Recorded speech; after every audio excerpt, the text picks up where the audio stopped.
반갑습니다.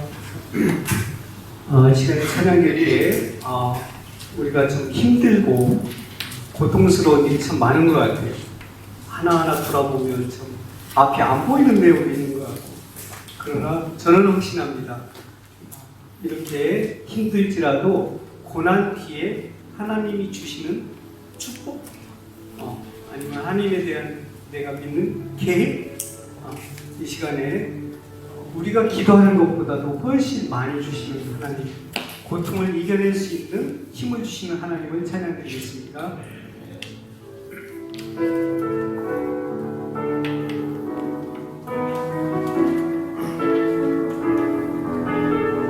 왜 나만 겪는 고난이냐고, 왜 나만 겪는 고난이냐고, 불평하지 마세요.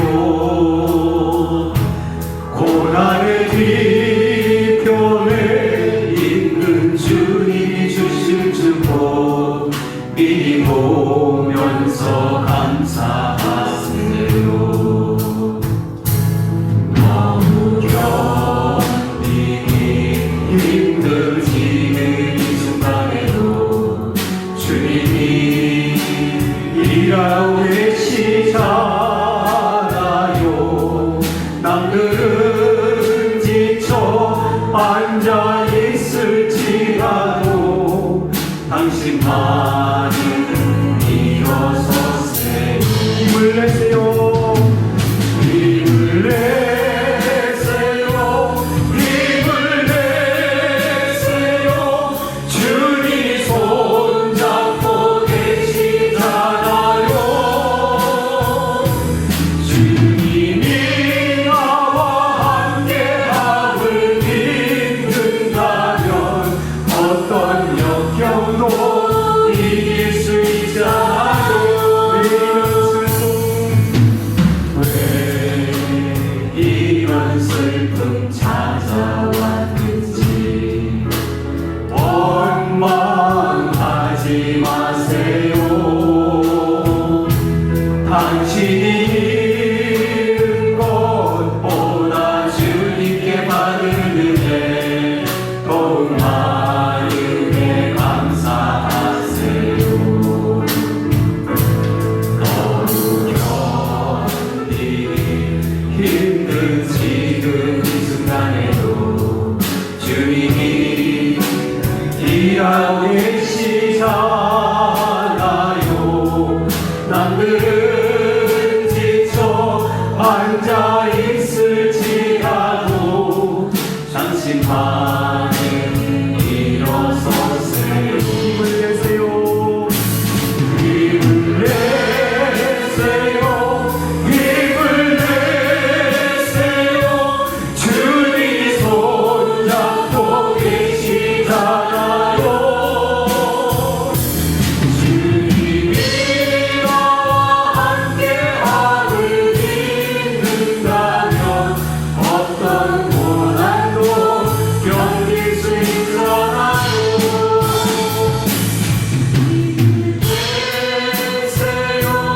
힘을 내세요. 주님이 손잡고 계시잖아요. 주님이 나와 함께함을 믿는다면 어떤 고난도 견딜 수 있잖아요.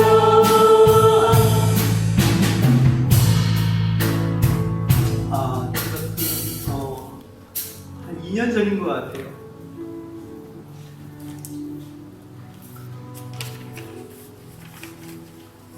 지연이가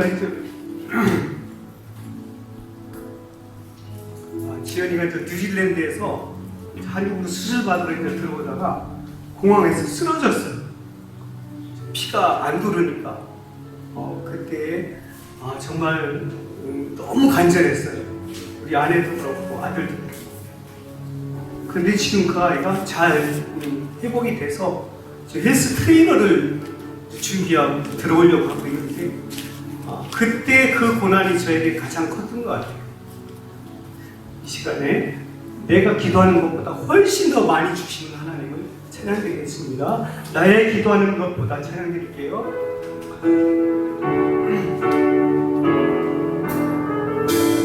나의 기도하는 것보다 나의 기도하는 것보다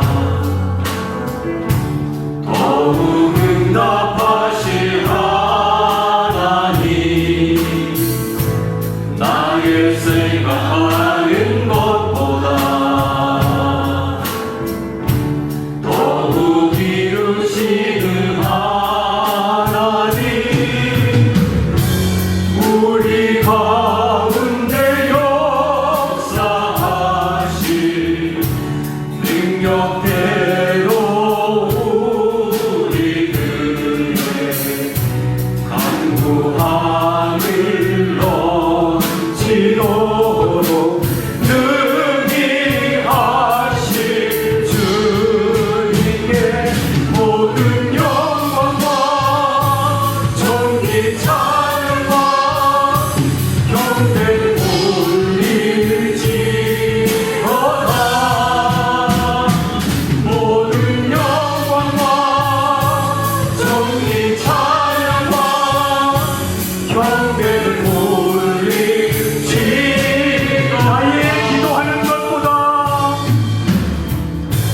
나의 기도하는 것보다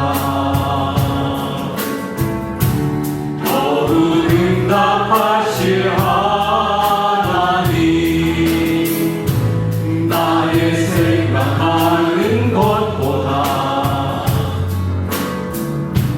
더욱 이루시는 하나님, 우리 가운데 역사하실 능력대로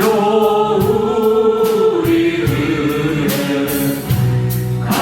간구함을 넘치도록 능히 하실 주님께 모든 영광과 존귀 찬양과 경배를 올릴지어다. 모든 영광과 존귀 찬양과 경배를 올릴지어다.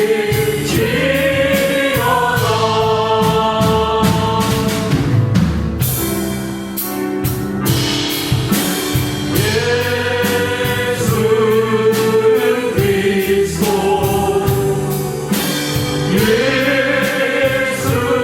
예수는 주,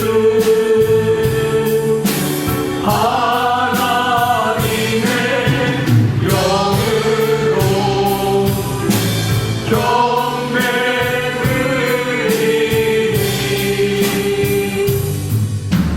지정하신 주님이 다 같이 자리에서 일어나서 주님을 찬양하겠습니다. 모든 무릎 꿇고 나 경배해. 거룩하신 주님 보좌 앞에 엎드려 절하세. 예수는 그리스도, 예수는 주, 하나님의 영으로 다시 한번 찬양드리는 예수 그리스도, 예수님은 주님입니다. 예수는 그리스도, 예수는 주, 하나님의 영으로 경배드리니.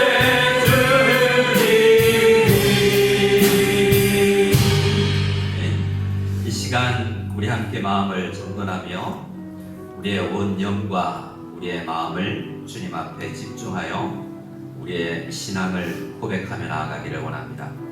우리 우리가 함께 신앙을 고백하실 때 사도신경으로 우리의 믿음을 고백하겠습니다.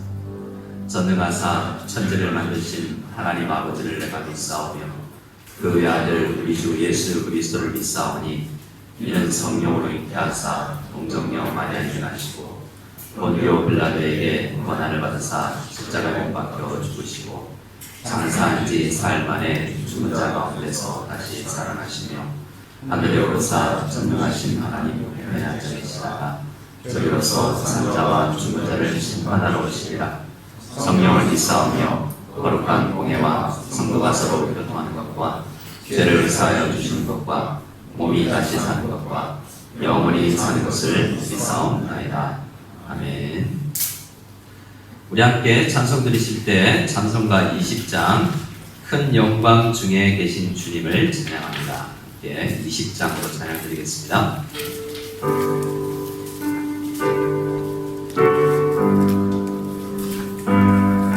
큰 영광 중에 계신 주 나 찬송합니다.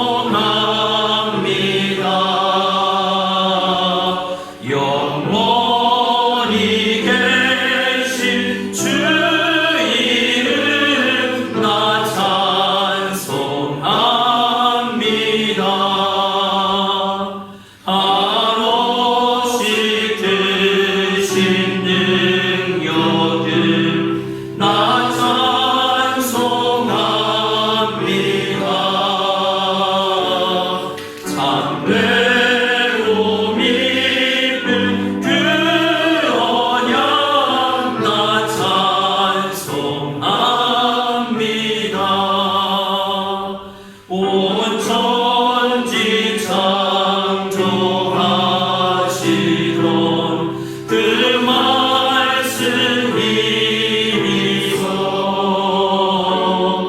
영원히 변치 않을 줄 나 믿사옵니다.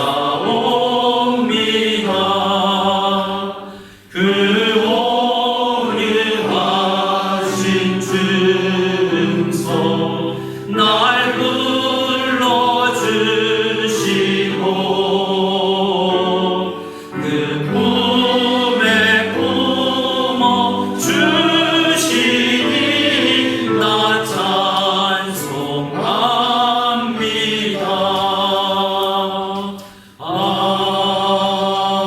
아멘. 이 시간 우리 모두를 대표해서 안양춘 집사님 기도 인도해 주시겠습니다.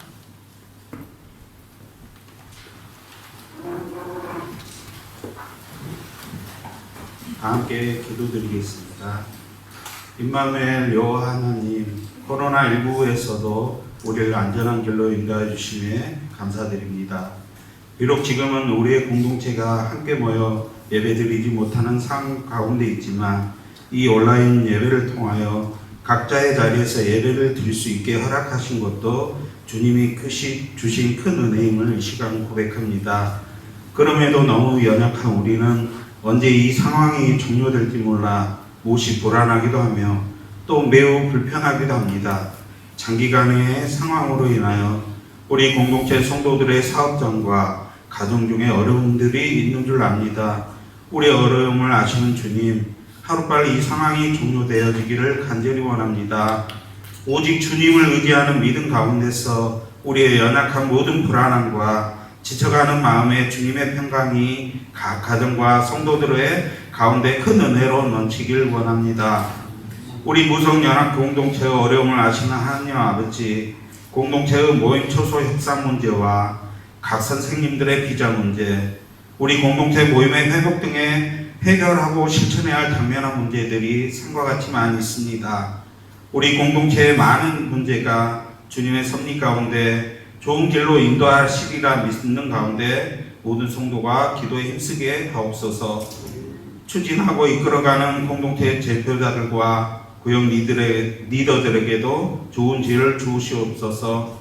또한 공동체 대표자들의 기도하고 논의한 모든 결정에 우리 공동체가 모두가 순종으로 협력하는 또한 순종하게 하시고 한마음 한뜻을 모아줄 수 있도록 우리 무성연합 공동체에 주의 길로 인도하여 주옵소서.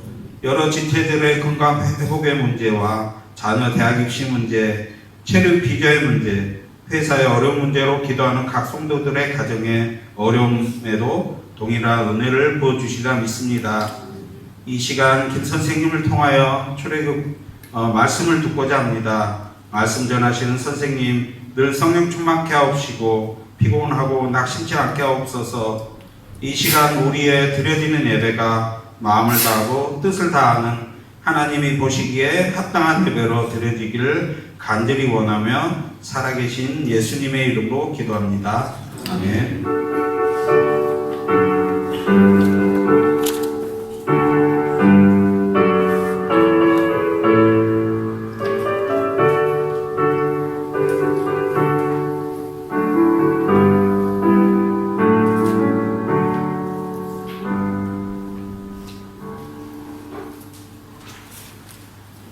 이 시간 우리 공동체 나눔의 시간입니다. 우리 앞뒤좌우로 이렇게 한번 축복했으면 좋겠습니다. 주님의 이름으로 축복합니다. 네, 감사합니다. 우리 인터넷상으로 예배를 드리시는 우리 모든 성도님들께도 은혜가 넘치기를 소원합니다. 지난주 우리 부서장 회의를 통해서 앞으로 미래를 예측할 수 없는 상황이기 때문에 한 달씩 계획을 해 나가기로 했습니다. 그래서 오늘 말씀, 7월 마지막 주에 말씀드릴 8월의 계획은 특별한 것이기보다 조금씩 모임을 확대해 나갈 것이다 라는 말씀이고요. 그리고 특히 주일학교를 위해서 저희들이 많이 기도하고 있습니다. 어른들도 중요하지만 자체적으로 우리 자녀들이 스스로 신앙생활을 할 수 없는 아이들을 위해서 어떻게 저희들이 양육하고 훈련하고 그들을 키워나갈지에 대해서 고민하고 있으니 여러분 안내를 잘 받아주시고요. 구체적인 내용은 앞으로 구역장님들을 통해서 전달해 드리도록 하겠습니다. 기도 제목은 여러분 늘 기도하겠지만 우리 건물을 위해서 또 우리 비자를 위해서 계속 좀 기도해 주시기 바랍니다. 이번 주간이 내일 또 이번 한 주간이 굉장히 중요한 주간이 될 것 같습니다. 위해서 간절히 기도해 주시기 바랍니다. 오늘은 2기 세가족 수료식이 있습니다. 지난주에 수료하신 분들은 우리 네이버 카페에 사진을 올려드렸는데요. 함께 만나지 못하지만 네이버 카페 들어가셔서 어떤 분이 등록하시고 또 세가족 수료하셨는지 확인해 주시고 또 댓글도 달아주시고 함께 교제 나눠주시면 감사하겠습니다. 6번째 우리 주보 소식을 보면 영상 강의 추천이 있습니다. 우리가 함께 모이지 못해서 인터넷으로 예배드리고 성경 공부하는 것이 조금 익숙해져 가기도 하는데요. 우리 많은 인터넷에 있는 많은 것들이 있지만 정보의 바다라고 하지만 바다에서 먹을 만한 것 찾기가 쉽지 않지 않습니까? 그래서 이단들이 인터넷을 장악하고 나아가고 있는 이 시기에 인터넷에서 여러분들이 확인할 수 있는 좋은 강의가 있습니다. 이미 몇 년 된 것이긴 하지만 유튜브나 우리 시 채널로 검색해서 들어가시면 조직신학과 구약신학, 신약신학 교회사에 1년치 매주 한 1시간 한 30분 정도의 분량으로 50개의 강의들이 있습니다. 이 교수님들은 저와 우리 선생님들이 졸업한 신학대학원 교수님들인데요. 인터넷에 올라와 있는 것들 중에서 이렇게 교수님들이 평신도를 위해서 체계적으로 잘 준비한 강의가 많지 않습니다. 그래서 여러분들 각 가정에 있을 때 참고해 주시고 나름 개인적인 성경 공부를 해주시면 감사하겠습니다. 우리 함께 찬양하며 하나님 앞에 준비한 눈물을 올려드리기 원합니다. 찬송가 154장 생명의 주여 열반 함께 찬양드리며 준비한 예물을 올려드리겠습니다.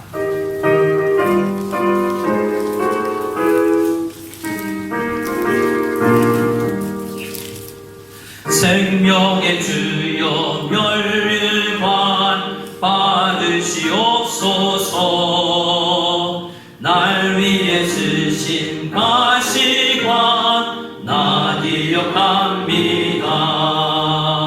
저 겟세마네 기도를 늘 기억하게 하시고 그 십자가의 은혜로 날 인도하소서.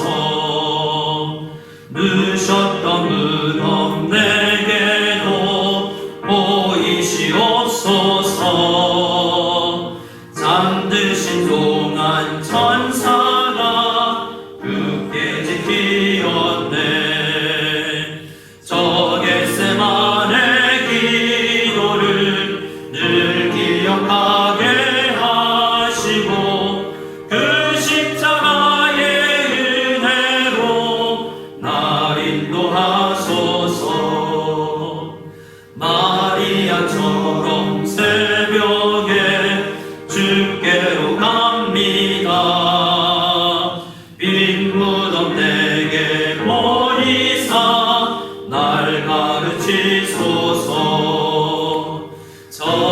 겟세마네 기도를 늘 기억하게 하시고 그 십자가의 은혜로 날 인도하소서.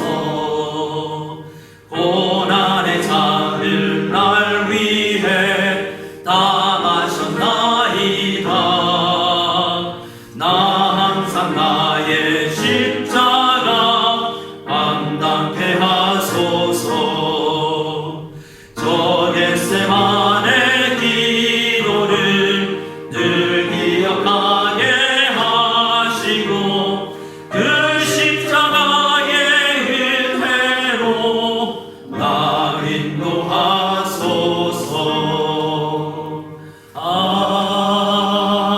아멘. 우리 함께 봉헌기도 올려드리겠습니다. 하나님 아버지 감사합니다. 우리가 예배 드릴 수 있음에 하나님께 감사를 드립니다. 어떠한 어려운 환경 가운데서도 우리를 창조하신 주님을 기억하고 우리를 억만 죄 가운데에서 구원하신 구세주 예수 그리스도를 기억하며 예배할 수 있는 저희들 되게 해 주시옵소서. 어떠한 큰 어려움이 찾아와도 우리를 사랑하셔서 우리에게 생명을 주신 주님의 은혜와 우리를 구원하셔서 다시 우리를 새 창조하신 그 주님의 놀라운 은혜에 비교할 수 없사오니 날마다 그 은혜를 머금고 살아가게 하여 주시옵소서. 이 시간 예배를 드리며 우리의 몸과 마음을 드릴 뿐만 아니라 우리에게 맡기셨던 달란트와 우리에게 맡기셨던 것들의 일부를 떼어 모든 것의 주인이 하나님이신 것을 고백하오니 주님 은혜 더하여 주시옵소서. 매주일 주님 앞에 감사의 제목을 적어서 또한 10분의 1을 드리며 또한 성교가 이루어지기를 간절히 원하는 마음으로 각양의 기도에 감사의 기도의 제목을 가지고 하나님 앞에 예물 드리는 모든 손길들 위해 축복하여 주셔서 주님을 날마다 닮아갈 수 있는 저희들 다 되게 하여 주시옵소서. 이 예배 가운데 주님께서 복 내려 주시기를 간절히 소원하고 우리 구주 예수 그리스도의 이름으로 기도드리옵나이다. 아멘. 자, 우리 하나님의 말씀을 찾도록 하겠습니다. 하나님의 말씀은 출애굽기 20장입니다. 출애굽기 20장 13절 1절입니다. 아주 짧은 말씀인데요.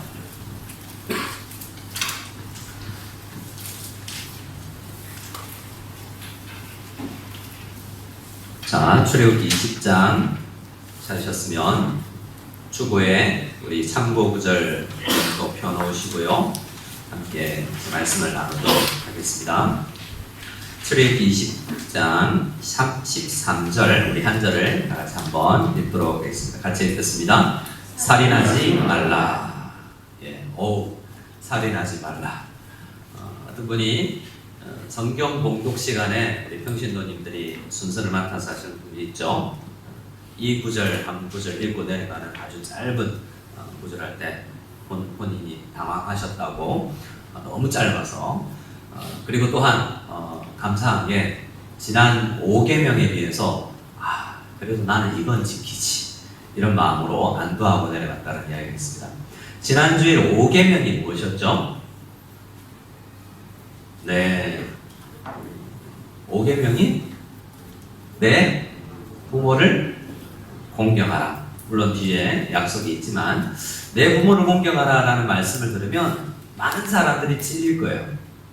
그런데 너는 살인하지 말라 라고 하면 그래 적어도 나는 살인은 하지 않지 라고 생각을 할 수가 있습니다. 그만큼 우리는 적어도 10계명 중에서 이것만큼은 내가 잘 지킨다 라고 생각하는 경향이 있습니다.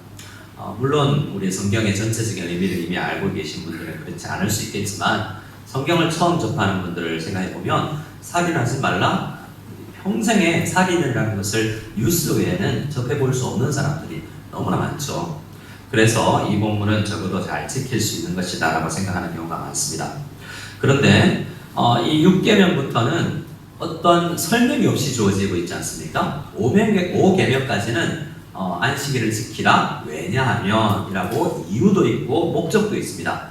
그런데 6계명부터는 아주 짧게 살인하지 말라, 간음하지 말라 등등 짧게 명령형으로 되어 있어요.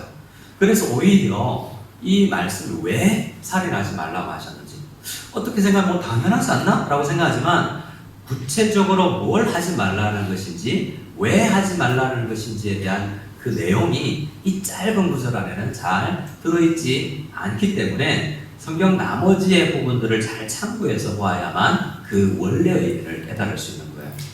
그래서 이 본문을 해석한 유명한 깊이 묵상한 한 사람이 있는데 여러분들도 아마 잘 알만한 분입니다. 알베르토 슈바이처라는 박사님이죠. 의사로도 유명합니다.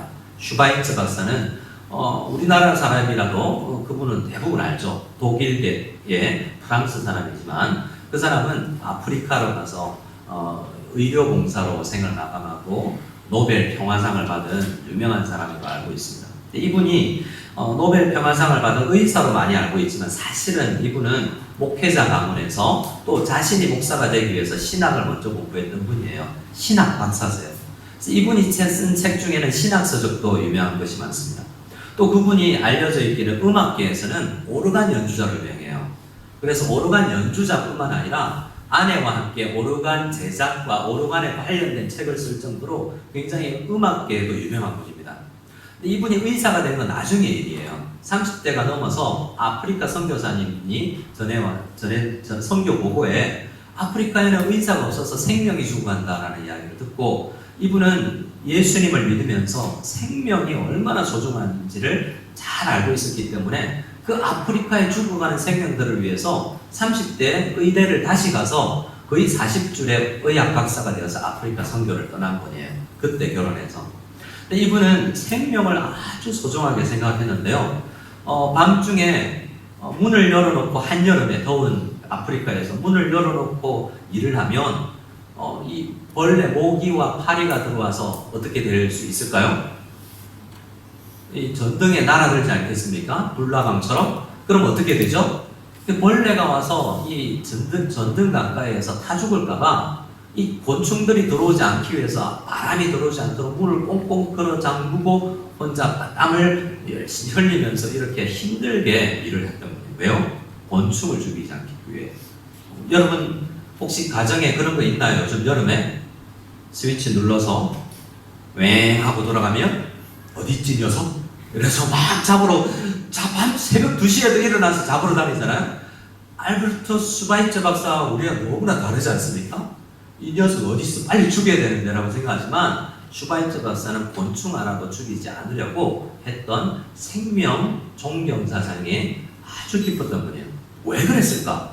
그분은 출애굽기 20장 13절 살인하지 말라라는 말씀을 깊이 묵상했기 때문이에요. 인터넷으로 예배를 드리는 분들을 위해서 제가 프린트를 하나 해봤습니다. 프린트를 이렇게 로 티르차 히브리어로 잘 보이세요? 여러분들에게는 여기 현장에서 있는 분들은 설교 노트에 있기 때문에 그런데 로 티르차라는 이 명령의 히브리어를 번역을 하면 우리 킹 제임스 버전이나 아메리칸 스탠다드 버전을 보면 이렇게 되어 있어요. Thou shalt not kill라고 되어 있어요. 그러니까 이거 약간 고어로 되어 있죠. 오래전 썼던 영어인데 thou랑 you 요즘으로 번역하면 you shall not kill. 그러니까 그대로 번역을 하면 히브리어를 그대로 번역하면 너는 죽이지 말지니라고 되어 있어요. 그래서 더 어려운 거예요. 살인하지 말라라고 하면 너는 사람은 죽이지 않았지라고 생각할 수 있는데 너는 죽이지 말라라고 하면 굉장히 어려워지는 거죠. 여러분 이번 주간에 제가 질문을 받았는데 제 아내와 함께 살아있는 생선을 죽여서 장만해 보셨어요? 안 해본 것 같아요. 적어도 쭈꾸미, 낙지 이 정도는 해봤는데 살아있는 생선도 퍼덕거리는 걸 우리는 잡아본 적이 잘 없거든요. 그런데 이 쭈꾸미나 아니면 문어나 이 낙지 같은 것도 살아있는 거라면 죽이면 안 되잖아요. 이 말씀이 모든 생명체를 죽이지 말라고 하는 명령이라면. 그런데 그렇지는 않다는 것을 우리는 대부분 압니다. 왜냐하면 10계명이 나머지 계명들을 다 보면 하나님께 대한 계명 외에 다 사람에 관한 거거든요. 그래서 이 말씀은 꼭 사람이라는 단어는 들어가 있지 않지만 사람에 대한 것인 것은 어느 정도 우리가 느낄 수 있어요. 해석해낼 수 있습니다. 또 하나 우리가 하나님께서 창세기 9장 이후부터는 동물을 죽일 수 있도록 어느 정도 허락을 해주셨어요. 우리 말씀에 있습니다. 인용해드린 말씀 창세기 9장을 한번 볼까요? 우리 9장 3절을 노아의 홍수 이후에 주님께서 주신 말씀인데요. 9장 3절을 같이 읽어보겠습니다. 시작. 모든 산 동물은 너희의 먹을 것이 될지라 채소같이 내가 이것을 다 너에게 주노라. 하나님께서 항상 창조 때부터 동물을 먹도록 음식으로 허락하지 않으셨죠. 때가 있는 거예요. 처음부터 그러지 않으셨다는 것도 우리가 생각해야 되고, 이때는 왜 그러면 동물을 우리에게 음식으로 주셨는가도 생각하셔야 됩니다. 그런데 동물을 음식으로 주셨다고 할 때 일단 먹기 위해서는 그가 죽어야 되잖아요, 동물이. 그렇기 때문에 일정 부분 동물을 죽일 수 있는 것도 허락받은 거예요. 그러나 잘 생각해 볼 때 하나님의 출애굽기 말씀, 너는 죽이지 말지니라를 생각하면서 또 음식을 취급할 때 동물을 죽이는 것도 생각해야 되는 거예요. 벗어나 있지 않습니다. 그래서 이 말씀을 보면 4절에 보면 조항이 있죠. 단서가 있습니다. 동물을 먹기 위해서 죽일 수 있지만 그러나 고기를 그 생명되는 피째 먹지 말라라고 이야기하고 있어요. 이것은 피를 먹으면 안 된다라기보다도 피가 있는 동물의 생명이 하나님께 속해 있는 것이기 때문에 피째 먹지 말라는 것은 함부로 생명체를 죽이지 말라는 거예요. 전혀 죽이지 말라는 것이 아니라 함부로 죽여서는 안 된다는 거죠. 그래서 창세기 9장의 말씀에 의해서도 우리는 동물이나 생명체를 죽일 때 먹기 위해서 죽이는 것은 허용된다는 거죠. 곤충은요, 우리가 모기는 먹기 위해서 죽이지는 않지 않습니까? 그래도 우리가 재미로 또 죽이지는 않죠. 그런데 재미로 죽이는 때가 있습니다. 저도 어릴 때 곤충을 다리를 잡아서 날개 하나 떼어서 뺑 돌아다니고 재밌어요. 이게 사람에게 있는 아주 제가 요즘에는 그렇게 하지 않습니다.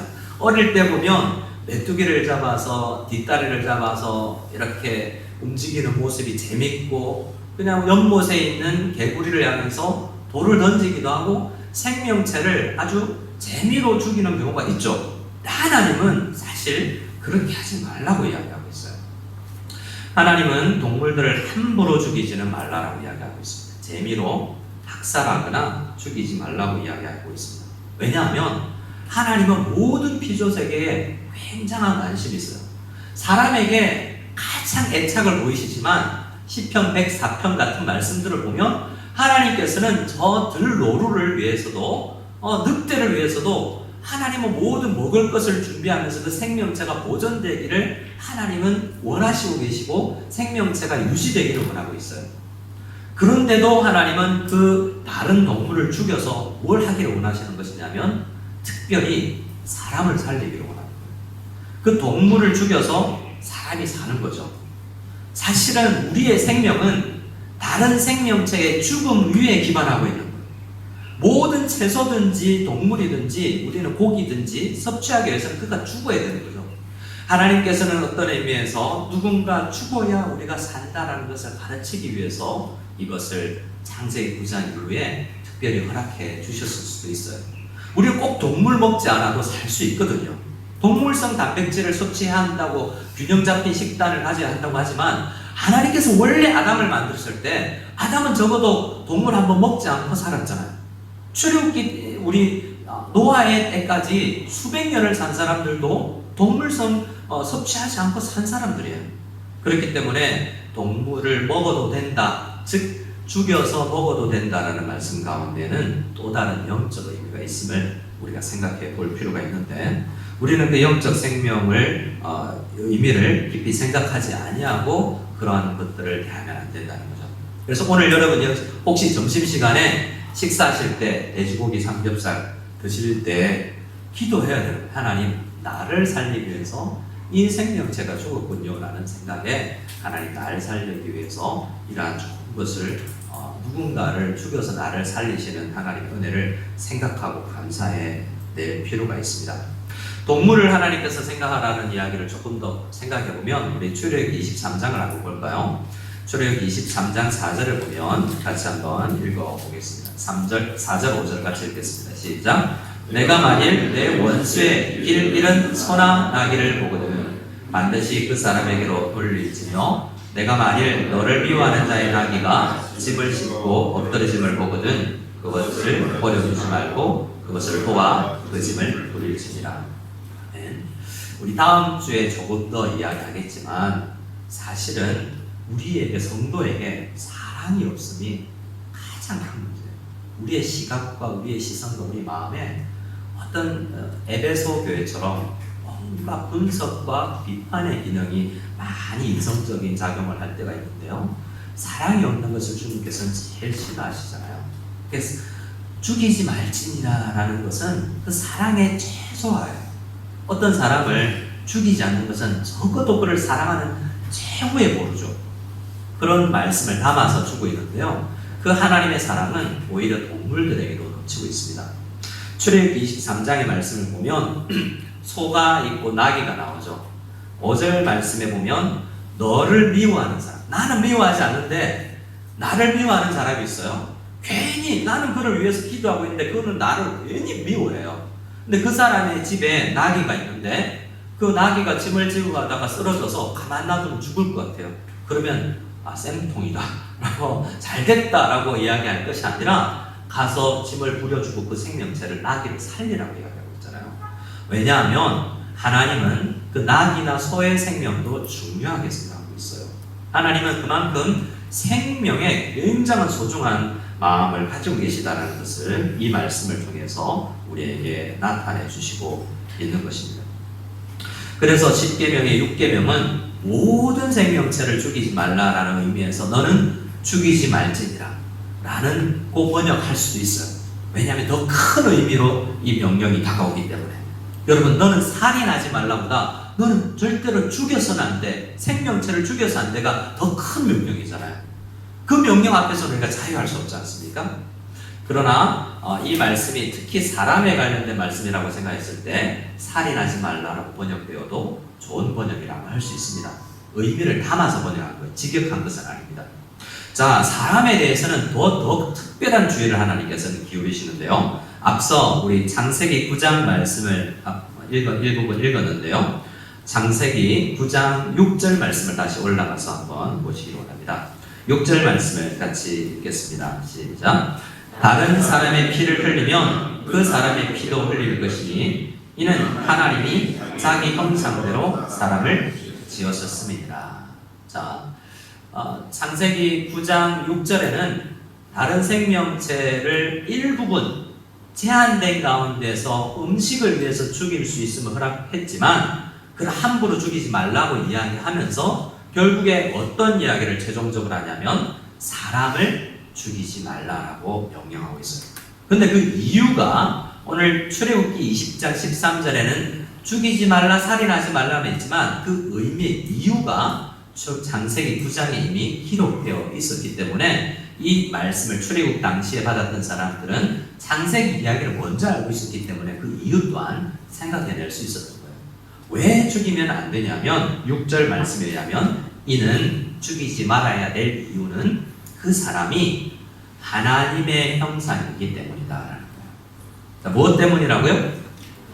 우리 옆 사람을 보고 한번 축복했으면 좋겠습니다. 우리 그윽한 눈빛으로 사랑의 마음을 담아서 마치 하나님을 본 듯 하나님의 형상이십니다. 인사할까요? 하나님께서 이렇게 생기셨구나. 하나님께서 이렇게 생기셨구나. 서로를 보면서 놀랍다 이렇게 알 수 있는 거죠. 하나님의 형상이라는 의미는 외모가 닮았다는 건가? 그거는 아니에요. 기본적인 하나님의 형상이라는 의미는 여러 해석이 있고 우리가 깊이 묵상해낼 수 있지만 많은 신학자들이 하나님의 형상이라는 것에 대부분 동조하는 것은 이런 의미입니다.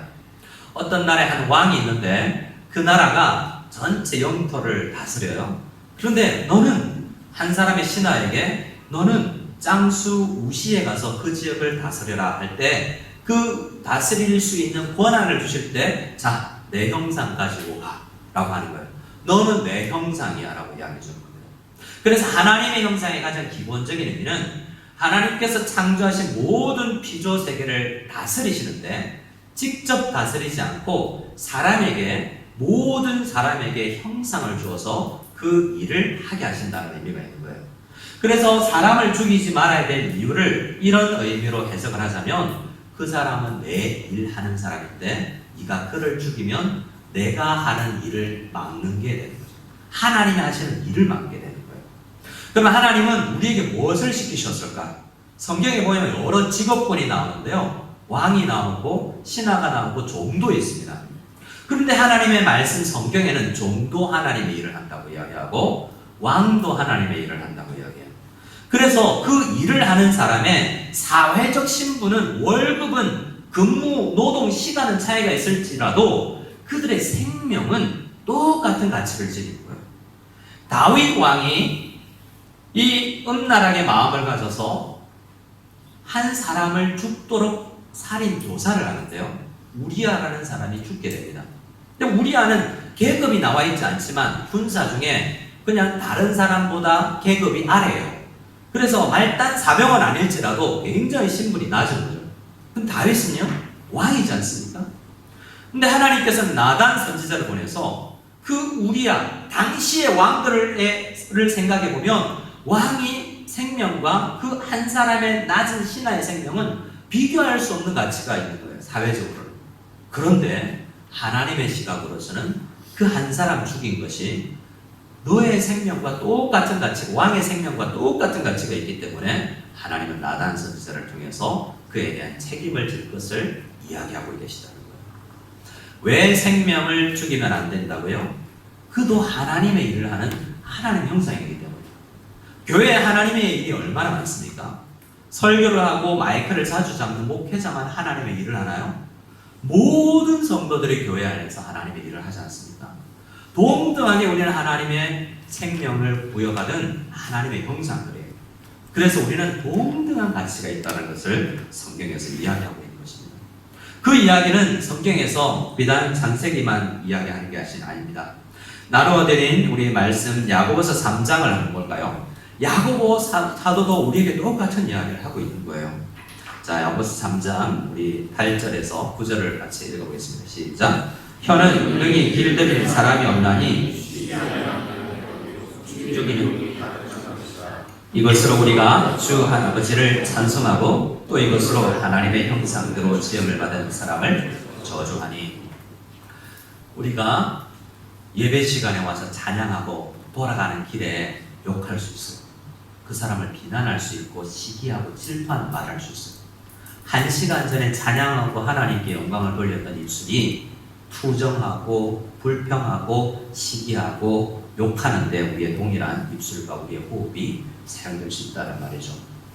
그렇게 다른 사람을 저주하지 말라고 할 때 왜 저주하지 말라라고 이야기하냐면 그 사람이 하나님의 형상 때문이다 라고 이야기하고 있어요. 그래서 하나님은 이 살인하지 말라라는 의미를 우리는 하나님의 형상을 파괴하지 말라라는 것으로 우리는 해석해낼 수가 있습니다.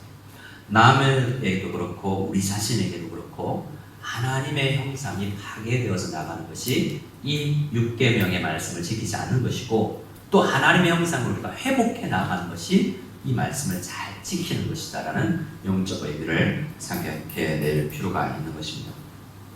하나님의 형상이라는 의미에 대해서 우리가 조금 더 생각해 봤는데요.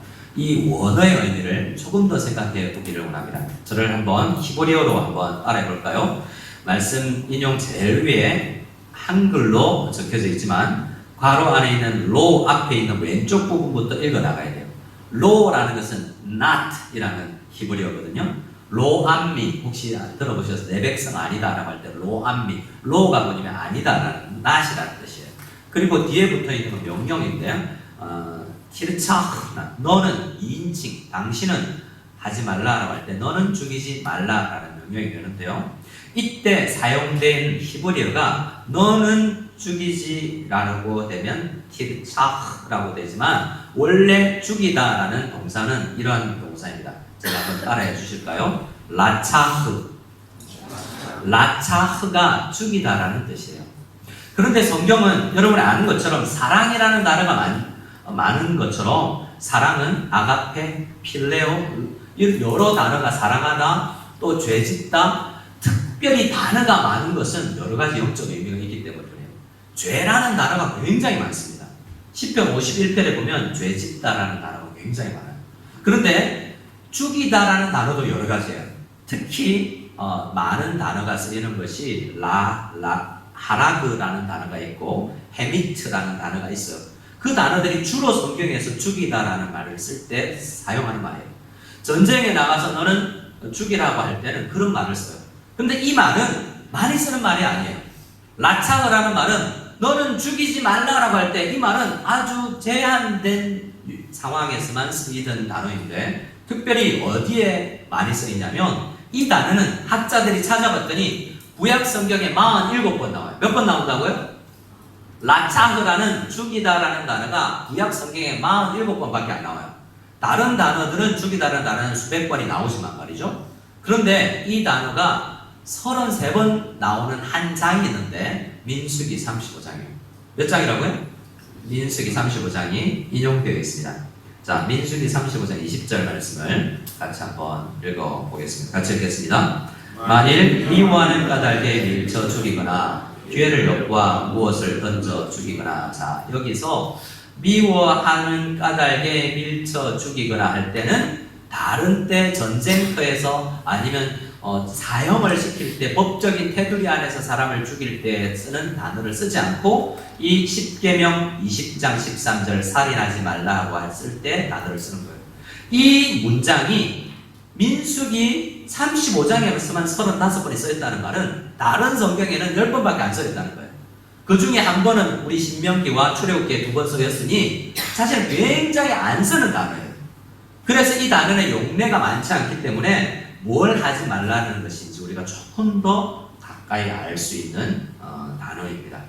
그러면 민수기 35장에 보면 뭘 어떻게 하지 말라라고 계속 반복되어 있냐면 크게 두 가지예요. 35장 20절을 보면 어떻게 죽이지 말라라고 이야기하고 있습니까? 밑줄 친 부분을 보면 미워하는 까닭에 죽이는 것, 고의로. 제 미워. 우리나라는 참 안 좋은 단어가 있는 것 같아요. 이런 의미에서. 배고파? 보고 싶어? 미워? 뒤에 무슨 단어가 많이 붙죠? 배고파? 중국도 마찬가지. 쓰러. 배고파 죽겠네. 보고 싶어 죽겠네. 뭐 이렇게 죽겠다라는 단어가 많이 포함되어 있는데요. 미워하는 까닭에 죽이는 것, 고의로 의도적으로 사람을 죽이는 것을 하지 말라는 의미에서 이 단어를 써요. 전쟁터에서 사람을 죽이지는 것은 그럼 허용되는 것인가? 그 부분도 우리 선배들은 정말 조심했어요. 혹시 안중근 의사를 아십니까? 안중근 의사는 중국 땅 하얼빈에서 이 테러를 했다고 일본은 이야기하고 우리는 의거를 했죠. 근데 그 사람이 가톨릭 신자였어요. 그 사람이 2월 17일 날 사형 선고를 받고 한 달 만에 사형을 당해요. 굉장히 빨리 사형이 집행되었는데요. 사형 선고를 받자 그가 가문이 가톨릭 신자 집안이었기 때문에 그 집안 사람들이 사형을 받기 전에 마지막에 종부성사라고 죽음을 맞이하기 전에 예배를 드리고 싶고 장례를 드리고 싶은데 한국 기독 로마 가톨릭에서 그의 장례를 허락하지 않았어요. 그리고 모든 지령을 내려서 어떤 사람도 그에게 장례를 진대하면 불법을 행하는 것이라고 금지했어요. 왜냐하면 살인을 했기 때문에. 우리는 그를 애국지사라고 생각하잖아요. 근데 로마 가톨릭에서는 그를 사람을 죽였다고 생각했어요. 그래서 그것을 오랜 기간 그것을 풀어주지 않다가 최근에나 들어서야 그를 인정하는 절차에 들어갔어요. 그만큼 생명을 죽이는 것은 우리 기독교 안에서는 굉장히 조심스러웠던 거예요. 하지만 말씀을 깊이 묵상해 보니 그러한 법적 테두리 안에서 하나님의 일을 하는, 어떤 의미에서 공의를 지키기 위해서 하나님의 일을 하면서 사람을 죽이는 것들은 허용된 영역 가운데 하나였어. 왜냐하면 다윗에게 너는 저 전쟁 블레셋과 싸워서 죽이고 이겨라라고 명령을 하신 하나님께서 한 사람, 나발이라는 사람을, 나한테 욕보인 사람을 죽이려고 갈 때 하나님을 죽이지 말라는 거예요. 그 사람을 죽이는 것과 다른 사람을 죽이는 것은 무엇은 차이가 있는가 하면 그를 미워하는 까닭에라는 것이에요. 함부로 내 기분 나쁘게 했다고 그를 죽이는 것은 하나님께서 허락하지 않으시는 거죠. 그래서 다음 주에 우리가 조금 더 보겠지만 예수님의 말씀은 그 부분을 더 깊이 묵상하여서 우리에게 알려주는 것입니다. 그리고 35장 22절을 보면 이렇게 되어 있습니다. 같이 한번 35장, 민수기 35장 22절의 말씀을 같이 또 읽겠습니다. 시작. 악의가 없이 우연히 사람을 밀치거나 기회를 엿봄 없이 무엇을 던지거나. 자, 이 말은 악의가 없이 죽이는 것도 이 말에 사용되는 단어예요. 악의가 없이 죽인다라는 말은 어떤 거냐면 우리가 흔히 있을 수 있는 것은 교통사고 같은 거예요. 우리가 교통사고를 내고 싶어서 내나요? 그렇지 않잖아요. 제가 아는 관리 집사님, 제가 전도사 때 관리 집사님이 버스 운전기사였어요. 근데 이 버스 운전기사를 하시던 분이 운전을 하다가 사고가 났는데 여고생이 차에 치여서 죽였어요. 그건 자기의 잘못도 아니었어요.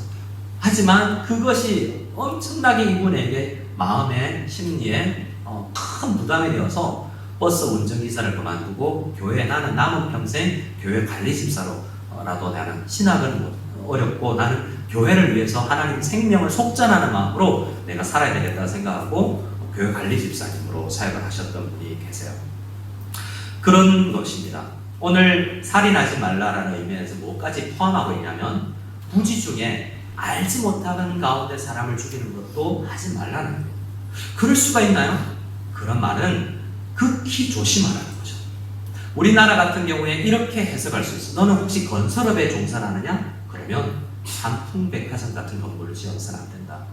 성수대교 같이 지어서는 안 된다. 중국에 요즘에 어떤 댐 문제가 많이 거론되고 있는데 부실공사를 해서 생명의 위협을 가해서는 안 된다. 우리가 그리스도인이라면 부지 중에 사람이 죽을 수 있는 일을 하면 안 된다고 이야기하고 성경에서는 그래서 난간에, 옥상의 난간에 높이를 적당하게 해서 어린아이들이 혹시 떨어져서 죽이는 사람 생명이 상해야 하는 일이 없도록 적당하게 안전 조치를 해야 된다고 이야기하고 있어요. 그건 왜 그렇습니까? 생명이 그만큼 중요하기 때문에 이 말씀 안에 그러한 조심성도 우리에게 기울이라라고 주님께서는 마음을 담고 계시는 거예요. 그러나 우리는 이 말씀을 그 정도로 생각해서는 안 되고 더 나아가야 될 것입니다. 오늘은 다음 주에도 이어서 이 부분을 조금 더 묵상하겠지만 기본적인 이 말씀을 대하는 자세를 한번 나누고 말씀을 마무리할까 합니다. 자, 이 말씀을 지키는 가장 기본적인 마음은 생명을 대하는 나의 자세. 무엇을 대하는 자세라고요? 생명. 생명은 허다하게 많지 않습니까? 우리 옆 사람을 한번 보실까요? 옆 사람들도 다 생명체잖아요. 생명체에 대해서 우리는 지나가는 강아지나 산에 날아도는 조그만 곤충 하나도 참 경외감을 대단하다, 신기하다고 보이는데 이상하게 사람에 대한 생명에 대한 경외감이 너무나 없는 것이 우리 자신이라는 걸 생각하면서 이 말씀을 대해야 됩니다. 나는 생명을 어떻게 여기고 있지? 다음 주는 특별히 나의 생명을 어떻게 여기고 있나, 대하고 있나를 생각하겠지만 오늘은 다른 사람의 생명을 먼저 한번 생각해 보겠습니다. 여러분, 다른 생명체를 우리가 어떻게 대하고 있는지 한번 생각해 보세요. 곤충도 생각해 보시고 집에 기르는 애완동물도 생각해 보시고 특히 사람들, 얼마 전에 유명인이 자기가 스스로 목숨을 끊어서 생을 마감한 거 아니에요. 그럴 때 우리는 어떤 정치나 어떠한 생각이나 사상을 떠나서 그 생명이 사라졌음에 죽었음에 우리는 애도를 표할 수 있어요. 생명이고요. 우리는 흔히 우리와 다른 철학을 가졌다고 그 사람이 죽었다는 데서 별 감흥이 없어요. 우리 집에 강아지가 죽은 것은 엄청나게 눈물이 나지만 다른 나라에서 폭탄 테러가 일어나서 20명, 30명이 죽어도 우리는 눈 하나 깜짝하지 않고 밥을 먹어요. 그 정도로 우리는 생명에 대해서 너무나 성경적 기준으로 잘 바라보지 못하는 경향이 우리에게 있다는 것입니다. 생명을 대할 때 어떻게 대해야 되는지에 대해서 잘 말씀해 주는 말씀이 있는데요. 요한일서 3장입니다. 요한일서 3장 말씀을 우리 설교 노트에, 설교 인용부에 함께 나눠드렸는데요. 우리 요한일서 3장 11절에서 16절 말씀까지 같이 읽겠습니다. 같이 읽겠습니다. 우리는 서로 사랑할지니 이는 너희가 처음부터 들은 소식이라. 가인같이 하지 말라. 그는 악할 자에게 속하여 그 아우를 죽였으니 어떤 이유로 죽였느냐? 자기의 행위는 악하고 그의 아우의 행위는 의로움이라. 형제들아, 세상이 너희를 미워하여도 이상히 여기지 말라. 우리는 형제를 사랑하고 사망에서 옮겨 생명으로 들어갈 줄을 알거니와 사랑하지 아니하는 자는 사망에 머물러 있느니라. 그 형제를 미워하는 자마다 살인하는 자니 살인하는 자마다 영생이 그 속에 거하지 아니하는 것을 너희는 아는 바라. 그가 우리를 위하여 목숨을 버리셨으니 우리가 이로써 사랑을 알고 우리도 형제들을 위하여 목숨을 버리는 것이 마땅하니라. 아멘. 다음 주에 더 깊이 예수님의 죽음과 살인하지 말라에 대해서 더 깊이 생각하겠지만 이것은 사실 예수님을 떠올리게 하는 명령이에요. 살인하지 말라라고 명령했으나 그때 당시의 사람들은 예수님을 죽였잖아요. 형제를 미워할 뿐만 아니라 예수를 죽이기까지 한 시대가 예수님 당시에 있었습니다. 살인하지 말라는 명령을 불법을 행하면서 저질렀던 시대가 예수님이 살아셨던 시대예요. 그런데 그의 죽음으로 우리가 살아났지 않습니까? 그래서 창세기부터 요한계시록까지 모든 말씀은 한 사람이 죽어 우리가 산다라는 의미를 계속 보여요. 동물을 함부로 죽여서는 안 되는데 제사를 드리기 위해서 죽이잖아요. 그러면서 누군가 죽어야만 내가 산다라는 의미를 계속해서 우리가 떠올리게 성경을 합니다. 근데 특별히 살인과 관련돼서 두 사람을 비교하고 있는데 요한 1서에서 요한 사도는 한 사람은 가인이고 한 사람은 예수님입니다. 가인은 한 사람 형제를 미워하여서 첫 번째로 살인을 한 사람이고 예수님은 아무 잘못이 없는데 불법한 자들에 의해서 죽임을 당하여서 우리를 살리신 어린 양이요 희생양이지 않습니까? 이 두 사람을 극명하게 대치시켜 놓고 어떤 길로 우리가 걸어가야 되는가를 우리에게 요청하고 있습니다. 요한 사도가 요한복음과 요한 1서에서 우리에게 강조하는 것은 예수님처럼 산다는 것은 살인하지 말지라는 최후의 보루를 떠나서 그거를 극도로 적극적으로 만들어내면 예수님처럼 사는 것이라는 거죠. 어떤 것이 예수님처럼 사는 것입니까? 살인하지 말라를 적극적으로 표현하면 부정적인 표현을 긍정적인 표현으로 하자면 다른 사람을 죽이지 않는 것이 아니라 다른 사람을 살리기 위해서 너를 죽이는 것이다. 예수님께서 그렇게 사셨잖아요. 그래서 많은 성도님들은 예수님의 죽음으로 살아난 그 복음의 은혜로 살아난 사람들은 점점 다른 사람을 살릴 뿐만 아니라 다른 사람을 위해서 나를 희생시킬 줄을 알게 되는 거죠. 예수 믿는 사람들 가운데 간호사님들이 많고 의사들이 있어요. 사람 살리는 일에 봉사하고 싶은 거예요. 교사도 어떻습니까? 일정한 의미의 다음 세대를 살리는 일에 쓰임받고 싶은 거죠. 어떤 것을 술을 왜 팔면 안 되죠? 어떤 사람을 죽이는 물건을 덜 팔고 싶고 사람을 살리는 양질의 음식을 팔고 싶은 거예요. 안 좋은 음식 파는 것이 아니라 좋은 음식을 팔고 싶은 마음이 점점 드는 거예요. 모든 물건도 우리 그리스도인들은 점점 생명을 향해 갑니다. 죽이는 것이 아니라 살리는 거예요. 적극적으로 살리기 위해서 내가 죽더라도 라는 마음이 우리에게 점점 솟아나게 되어 있는 거죠. 사도행전 20장 말씀을 보면 사도 바울의 마음이 드러나 있습니다. 사도 바울은 이 살인하지 말라는 명령에 정말 좋은 롤 모델이라고 할 수 있습니다. 왜냐하면 사도 바울이 처음 사도행전에 등장했을 때 그는 죽이는 사람이었어요. 스데반을 죽이고 많은 그리스도인들의 생명을 빼앗는 사람이었는데 그가 성경에서 이제 자취를 감출 때 인생을 마감할 때는 많은 사람을 살리기 위해서 자기 목숨을 아끼지 않는 사람으로 등장하고 있기 때문에 그렇습니다. 우리의 삶이 그래야 된다는 거죠. 사도행전 20장 22절 말씀부터를 같이 우리 한번 읽어보기를 원합니다. 같이 읽겠습니다. 보라, 이제 나는 성령에 매여 예루살렘으로 가는데 거기서 무슨 일을 당할는지 알지 못하노라. 오직 성령이 각 성에서 내게 증언하여 결박과 환난이 나를 기다린다 하시나 내가 달려갈 길과 주 예수께 받은 사명 곧 하나님의 은혜의 복음을 증언하는 일을 마치려 하면은 나의 생명조차 조금도 귀한 것으로 여기지 아니하라. 아멘. 사도 바울은 생명을 등한시한 것일까요? 함부로 자기 생명을 버리는 것일까요? 그렇지 않습니다. 사도 바울은 사도행전 20장에는 죽을 줄 알면서 예루살렘으로 가겠다고 결단하고 있는데요. 다른 사도행전 말씀을 보면 살아나기 위해서 바구니에 달려서 밤중에 도망갔던 사람. 왜 그런지를 생각해야 되는데 하나님께서 맡기신 사명 때문에 내가 지금 살아야 될 이유도 사역을 하기 위해서고 하나님의 형상을 나에게 주셔서 너는 저기를 다스리고 저기에서 복음을 전달하는 명령을 받았을 때 그 명령을 수행하기 위해서 사는 것이고 지금 죽을 수 있으나 그 길로 나아가는 것도 하나님의 명령을 따라서 나아가는 것이었습니다. 그래서 사명에 따라서 움직이는 사람들은 자기의 생명보다 이 세상에서 모든 것보다 더 귀한 것이 자기의 생명이겠지만 그것보다 더 존귀한 가치가 있다는 것을 아는 거예요. 생명만을 최고의 가치로 여기는 사람, 생명을 존중하는 사람들이 있지만 성경은 생명이 최고의 가치다라고 이야기하지 않아요. 나의 생명보다 더 높은 가치가 있는데 하나님의 뜻과 하나님의 영광, 그것에 비교해서는 나의 생명도 귀하지 않다라고 인정을 하는 사람들이 그리스도인인 거죠. 쉽지는 않습니다만 주님께서 이 말씀을 예수를 믿으며 예수의 십자가 은혜를 늘 묵상해 나가는 사람들마다 바울의 삶을 쫓아나가고자 하는 열망이 생기게 되는 것입니다. 이런 유명한 문구가 있습니다. 영어로 된 것인데 제가 한번 읽어드립니다.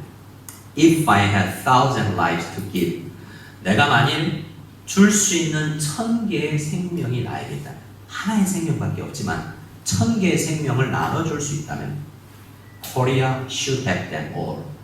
코리아는, 한국은 모든 나의 1,000개의 생명을 다 가져도 된다라는 이야기입니다. 무엇이냐면 루비 캔드릭이라는 26살 먹은 여자 선교사가 죽으면서 한 말이고 그의 비석에 지금 서울 양화진의 묘비에 기록되어 있는 거예요. 루비 캔드릭이라는 전혀 선교사로 25세 우리나라에 와서 8개월을 채우지 못하고 병에 걸려 죽으신 분이에요. 루비 캔드릭. 텍사스에서 파송받은 감리교 선교사인데요. 그는 와서 뭐 했냐면 대한민국 와서 어학연수하다가 죽었어요. 선교사 갔는데 어학연수하다가 죽은 거예요. 뭔 일을 했겠어요? 어학연수하면서 한국말도 모르는데. 그러면서 죽으면서는 나에게 1,000개의 생명이 있더라도 나는 한국을 위해서 쏟고 싶다라고 얘기했어요. 한 게 없는데 너무 과한 이야기 아닌가라고 생각할 수 있습니다. 근데 그 여인에게도 여자 선교사님의 마음에 이 바울의 마음과 예수님의 마음이 깊이 있었던 것 같아요. 아마도 그는 정말 길게 살았어도 한국을 위해서 그 생명을 다 쏟았을 거예요. 근데 그 선교사가 어학연수하다가 죽었는데 그 소식이 본국 미국의 텍사스에 전해지고 나서 수많은 사람의 마음을 울렸어요. 그리고 많은 젊은이들이 그 선교사의 말을 듣고 선교에 헌신했어요. 대한민국의 그 루비 캔드릭 선교사 때문에 복음을 전하려고 왔다. 아무것도 안 하고 어학연수하는 선교사라고 생각할 수 있지만 그의 영향력은 컸어요. 그렇게 핏뿌림으로 그 나라에서 하나님께서 사역하라고 그녀를 우리나라에 보내셨을지 모른다는 거예요. 그녀가 죽기 얼마 전에 병으로 죽어가면서 고향집에 보냈던 편지가 남아있고 인터넷에서 쉽게 찾을 수 있을 것입니다. 오늘 말씀은 그녀의 부모님께 보낸 생명에 꺼져가는 가운데에서 그녀가 썼던 편지를 읽고 또 찬양을 드릴 텐데 꽃들로라는 찬양인데요. 이 찬양은 일본의 한 목사님이 지은 찬양인데 꽃들도 별 찬양 같지 않다라는 생각이 처음에 들었으나 잘 생각해보면 생명들이 크게 살아나는 공동체를 꿈꾸고 있는 찬양 같아요. 우리 교회 가운데 우리 부모님이 질병으로 인해 암과 싸우면서 생명이 잦아들고 있잖아요. 어떤 기도 제목이 있냐면 하나님 생명이 살아나는 공동체가 되게 해주십시오. 질병에서 살아나서 역동적으로 생명력이 넘치는 공동체가 되게 해주십시오 라는 마음으로 부르는 찬양이 그 찬양인 것 같아요. 그래서 이 선교사의 편지 글을 읽고 우리가 함께 찬양할 때 하나님 나의 생명력이 주님 안에서 살아나고 우리 무성연합교회 공동체를 통해서 수많은 영혼들이 생명을 얻는 놀라운 은혜가 있게 하여 주시옵소서라는 말씀으로 우리 기도로 우리 살인하지 말라라는 적극적인 의미의 헌신을 하며 나아가기를 원합니다. 로빅 핸드릭 선교사가 부모님께 보내는 편지입니다. 이곳 조선 땅에 오기 전 집들에 심었던 꽃들이 활짝 피었다는 소식을 들었을 때 하루 종일 집 생각만 했습니다. 욕심쟁이 수지가 그 씨앗을 받아 동네 사람에게 나누어 주었다니 너무나 대견스럽군요. 아마 내년 봄이 되면 온통 우리 동네는 내가 심은 노란 꽃으로 덮여 있겠군요. 아버지, 어머니, 이곳 조선 땅은 참으로 아름다운 곳입니다. 모두들 하나님을 닮은 사람들 같습니다. 선한 마음과 복음에 대한 열정으로 보아 아마 몇십 년이 지나면 이곳은 예수님의 사랑이 넘치는 곳이 될 것 같습니다. 저는 복음을 듣기 위해 20km를 맨발로 걸어오는 어린아이들을 보았을 때 그들 안에 있는 하나님의 사랑 때문에 오히려 위로를 받습니다. 그러나 한편에서는 탄압이 점점 심해지고 있습니다. 그저께는 예수님을 영접한 지 일주일만 된 서너 명이 끌려 순교했고 토마스 선교사와 제임스 선교사도 순교했습니다.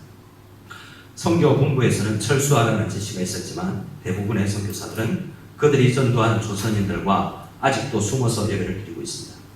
그들은 모두가 순교를 할 작정인가 봅니다. 오늘 밤은 유난히도 고향으로 돌아가고 싶습니다. 외국인을 죽이고 기독교를 증오한다는 소문 때문에 부두에서 저를 끝까지 말리셨던 어머니의 얼굴이 자꾸 내 눈에 어려버립니다. 아버지, 어머니, 어쩌면 이 편지가 마지막일 수도 있습니다. 제가 이곳에 오기 전 뒷뜰에 심었던 한 알의 씨앗이 이제 내년이면 온 동네가 꽃으로 가득하겠죠. 그리고 또 다른 씨앗을 만들어내겠죠. 저는 이곳에 작은 씨앗이 되기로 결심했습니다. 제가 씨앗이 되어 이 땅에 묻히게 되었을 때 아마 하나님의 시간이 되면 조선 땅에는 많은 꽃들이 피고 그들도 여러 나라에서 씨앗이 될 것입니다. 이러한 마음으로 우리가 찬양하기를 바라고 우리가 하나님의 미랄이 되고 예수님처럼 썩어서 다른 사람을 살리는 놀라운 길로 우리가 쓰임받기를 원하는 마음으로 찬양하고 기도하는 시간을 가지겠습니다.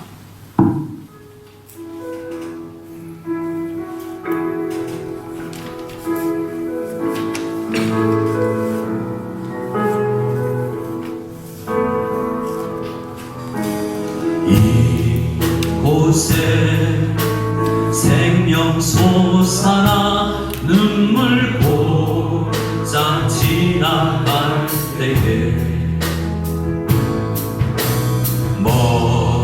먹잖아 열매 맺히고 웃음소리 넘쳐나 다시 한번 이곳에 생명 솟아나 이곳에 생명 솟아나 눈물 보자 지나갈 때에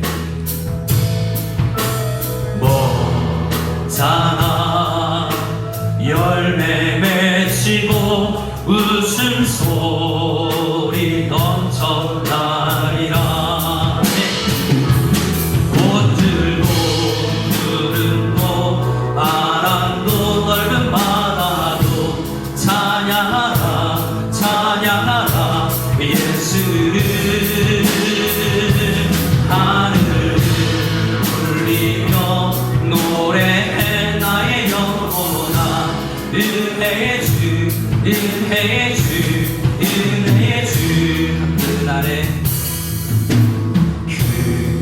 그날에 하늘이 열리고 모든 이가 보게 되리라. 마침내 꽃들이 피고 영광의 주 오시리라. 꽃들도 구름도 바람도 넓은 바다도 찬양하라 찬양하라 예수를 하늘을 울리며 노래해 나의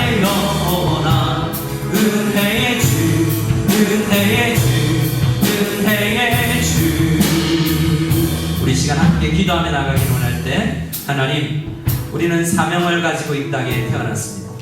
내가 이 땅에 존재해야 할 이유는 다음 세대에게 생명을 이어주며 우리를 통해서 생명을 얻은 자녀들이 생명력 있게 살아가며 우리 무성연합교회 유치부, 초등부, 중고등부 청년들이 생명력 있게 살아나기 위해서 우리가 교사로 사역해야 되겠습니다.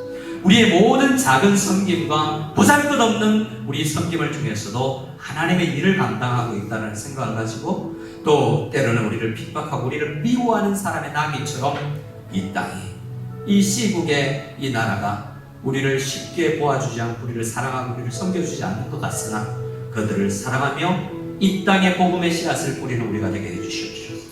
이런 마음으로 우리 간절히 한 마음으로 기도하고 축도를 예배로 행하기를 원합니다. 함께 기도하며 나아가기를 원합니다. 기도하겠습니다. 하나님 아버지 감사합니다.